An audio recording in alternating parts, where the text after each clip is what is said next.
Des magistrats en robe, des hauts gradés de l'armée en uniforme, les représentants de la société civile, tous réunis pour la première session ordinaire annuelle de la chambre criminelle du tribunal militaire. Les dossiers inscrits au rôle de cette première session de 2026 sont lourds. Ils sont au nombre de 3 affaires impliquant 9 accusés, dont 7 militaires et 2 civils.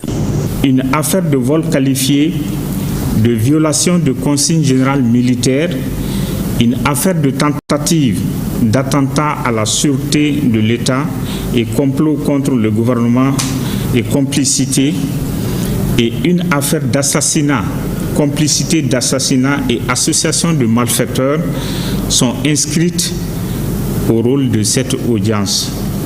Impliquent 9 accusés, dont 7 militaires et 2 civils. Ces juridictions ont pour vocation de juger les infractions de droit commun commises par les militaires dans les services, casernes, quartiers, dépôts, navires, aéronefs ou autres établissements militaires. Cette session s'ouvre dans un contexte marqué par l'entrée en vigueur du nouveau code pénal ainsi que des dispositions relatives à la discipline militaire.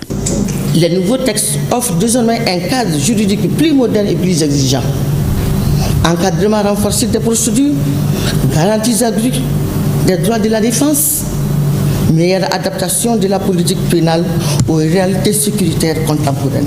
Les audiences se poursuivront avec l'examen des autres affaires inscrites au rôle dans le strict respect des principes qui régissent la justice militaire.